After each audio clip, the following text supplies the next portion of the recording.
حي على الفلاح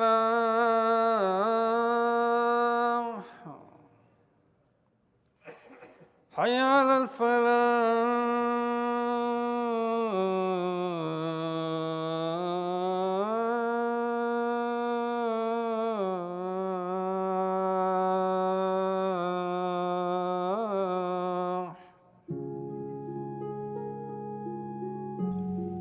بسم اللہ الرحمن الرحیم۔ صورتیں بناتے بناتے اب پتھر کی مورتیاں بنانے لگے۔ دیکھتے دیکھتے بزرگوں کی ہم شکل بیسیوں مورتیاں تیار ہو گئیں اور ان کو اپنے اپنے گھروں اور مسجدوں میں رکھنے لگے۔ لیکن اللہ تعالیٰ کی عبادت میں کوئی کمی نہیں کی، برابر اس کی عبادت میں لگے رہے۔ نہ اس کی عبادت میں کوئی فرق ہوا، نہ اس کا شریک ٹھہرایا۔ سب سمجھتے تھے کہ یہ پتھر کی مورتیاں تو ان بزرگوں کی تصویریں ہیں۔ سب جانتے تھے کہ یہ پتھر کی مورتیاں ہیں، نہ ان سے کچھ نفع پہنچ سکتا ہے نہ نقصان، نہ ان سے رزق مل سکتا ہے، نہ یا کسی کی مددگار ہو سکتی ہیں۔ ان کو خالی برکت کے لیے اپنی بزرگوں کی یادگار، اپنے بزرگوں کی نشانی سمجھ کر اپنے دل کو تسکین دینے کے لیے رکھتے تھے اور ان کی عزت کرتے تھے۔ سمجھتے تھے کہ یہ ہمارے فلاں عزیز کی صورت ہے اور یہ فلاں عزیز کی صورت ہے۔ رفتہ رفتہ سینکڑوں کی تعداد میں مورتیاں تیار ہو گئیں اور ان کی تعظیم بڑھتی گئی۔ ہوتے ہوتے یہ ہوا کہ جب کوئی آدمی مرتا تو فوراً اس کی مورت بنائی جاتی تھی اور اس کا وہی نام رکھا جاتا تھا جو اس آدمی کا نام ہوتا۔ ان کی اولاد دیکھتی تھی کہ ہمارا باپ، چچا اور دوسرے بزرگ ان مورتیوں کی بے حد تعظیم کرتے ہیں، ان کو متبرک سمجھتے ہیں، ان کو چومتے ہیں، ان کے پاس کھڑے ہو کر دعائیں مانگتے ہیں، اور جب ان مورتیوں کے پاس آتے ہیں تو تعظیماً ان کے آگے سر جھکا دیتے ہیں اور ان کے سامنے جھک جھک کر جاتے ہیں۔ دیکھتے دیکھتے ان کی اولاد بھی ان کے نقش قدم پر چلنے لگی، وہی کرنے لگی جو ان کے بڑے کرتے تھے۔ پھر تو یہ ہوا کہ لوگ ان بتوں کو پوجنے لگے، ان کو سجدہ کرتے تھے، ان سے سوال کرتے تھے، ان کے نام کی قربانی کرتے تھے۔ اس طرح تصویریں مورتیاں بنی اور مورتیوں سے معبود بن گئی۔ لوگ اللہ کو چھوڑ کر حقیقی معبود کو بھلا کر ان بتوں کی پوجا کرنے لگے اور ان کو اپنا معبود سمجھنے لگے۔ شیطان کا فریب کارگر ہو گیا، وہ اپنے مقصد میں پوری طرح سے کامیاب ہوا اور لوگوں نے ان معبودوں کے نام رکھے تھے۔ کسی کا نام ود تھا، کسی کا سوا، کسی کا یغوث، کوئی یعوق تھا تو کوئی نصر۔ ان کی ان حرکتوں پر اللہ تعالیٰ کو بہت غصہ آیا، ان پر لعنت کی، اور بھائی غصہ کیسے نہ آتا اور کیوں ان پر لعنت نہ کرتا۔ اللہ نے ان کو پیدا کیا، ان کے لیے آسمان کی چھت قائم کی، زمین کو بچھونا بنایا، پھر ان کی خاطر آسمان کو چاند، سورج اور تاروں سے رونق بخشی۔ دن کے تمام کام سورج کی روشنی سے لیتے تھے، رات کو چاند کی روشنی میں بھولے بھٹکے مسافر راہ پاتے تھے۔ پھر زمین میں پیڑ، پتے، گل، بوٹے اگائے، پیٹ بھرنے کی تمام چیزیں اسی زمین سے پیدا کی، نہریں اور چشمے جاری کیے، ان کو عقل دی کہ اپنی عقل سے اپنی راحت کے تمام سامان مہیا کر سکیں۔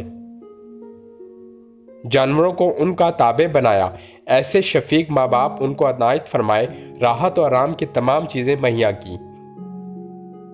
پھر اس کو غصہ نہ آئے، پھر وہ ناراض نہ ہو، پھر وہ لعنت نہ کرے۔ اسی کی بنائی ہوئی زمین پر چلیں اور اترائیں، اسی کا دیا ہوا رزق کھائیں اور نافرمانی کریں۔ یہ کتنے غصے کی بات ہے اور کتنی زیادتی ہے۔ اللہ تعالیٰ غصہ ہوا اور اس کا غصہ معمولی بات نہیں ہے۔ اس نے غصہ ہو کر بارش کو روک دیا اور کھیتی اور نسل کی پیداوار میں کمی کر دی۔ لیکن لوگوں کی آنکھ نہ کھلی، وہ نہ سمجھے، اور سمجھتے کیسے؟ عقل تو کھو چکے تھے، عقل تو ان بتوں کی نظر کر چکے تھے، پھر کیسے سمجھتے؟ نہ تو سمجھے اور نہ توبہ کی، اور توبہ کیسے کرتے؟ گناہ سمجھتے تو توبہ کرتے۔ اللہ تعالیٰ نے چاہا کہ ان لوگوں کے پاس رسول بھیجا جائے تاکہ ان کو سمجھائے اور ان کو بری بھلی باتوں سے آگاہ کرے۔ یہ تو ہو نہیں سکتا کہ اللہ تعالیٰ خود لوگوں سے بات کرے۔ یہ ناممکن ہے کہ اللہ تعالیٰ ہر ایک کے پاس جائے اور کہے کہ فلاں کام برا ہے، اس کو چھوڑ دو، فلاں کام اچھا ہے، اس کو کرو۔ جب بادشاہ ہر ایک سے نہیں کہتے پھرتے کہ فلاں کام یوں کرو اور فلاں کام یوں کرو، حالانکہ بادشاہ انہی کی طرح ہوتا ہے، وہ بات بھی کر سکتا ہے اور لوگ ان سے بات کر سکتے ہیں، لوگ اس کو دیکھ سکتے ہیں اور اس کی باتیں بھی سن سکتے ہیں۔ جب دنیاوی بادشاہ کا یہ حال ہے تو پھر دونوں جہاں کے رب العالمین سارے عالم کے شہنشاہ پر کب زیب دیتا ہے کہ لوگوں کو سمجھاتا پھرے اور بری بھلی باتوں سے آگاہ کرتا پھرے۔ ہاں، جب اللہ تعالیٰ کسی سے بات کرنا چاہتا ہے تو اس کو اپنے کلام کے لیے مخصوص کر لیتا ہے۔ اللہ تعالیٰ نے چاہا کہ جو رسول ان کی طرف بھیجا جائے وہ انہی کا ہم جنس ہو، تاکہ لوگ اس کو پہچان سکیں، اس کی باتیں سمجھ سکیں، اس سے نصیحت حاصل کر سکیں۔ اگر رسول فرشتہ کی صورت میں ظاہر ہوتا تو اس سے لوگ گھبراتے، وحشت کھاتے، اور وہ نصیحت کرتے وقت اپنا عمل پیش کرتا تو یہ کہتے کہ تمہارا ہمارا کیا مقابلہ، ہم آدمی ہیں اور تم فرشتہ، بھلا کوئی مناسبت ہے؟ ہمیں کھانے پینے کی خواہش ہے، ہمیں رہنے سہنے کی حاجت ہے، ہم بیوی بچوں والے، کنبہ قبیلے والے، بھلا ہم کس طرح اللہ کی عبادت کر سکتے ہیں؟ ہم انسان ہیں، ہماری لاکھوں ضرورتیں ہیں، ہمارے دل میں سدا خواہشیں ہیں، ہم ان کو پورا کریں یا اللہ کی عبادت کریں؟ ہم بھوکے ہوتے ہیں تو ہمیں پیٹ کے لیے دوڑنا دھوپنا پڑتا ہے، پیاسے ہوتے ہیں تو ہمیں پانی کی تلاش ہوتی ہے، نیند لگتی ہے تو تکیہ اور بستر کی فکر ہوتی ہے، بیمار ہوتے ہیں تو دواؤں کی حاجت ہوتی ہے، کوئی مر جاتا ہے تو اس کے رنج و صدمہ سے حالت بری ہو جاتی ہے۔ بتاؤ کس وقت اللہ کی عبادت کریں؟ تمہیں کیا، تم جو چاہو کر سکتے ہو، نہ تمہیں بھوک لگے نہ پیاس، نہ تمہیں نیند آئے، نہ تم بیمار ہوگے نہ مرو گے، تم جتنی چاہو عبادت کر لو اور ہمیشہ کرتے رہو تو بھی کچھ مشکل نہیں۔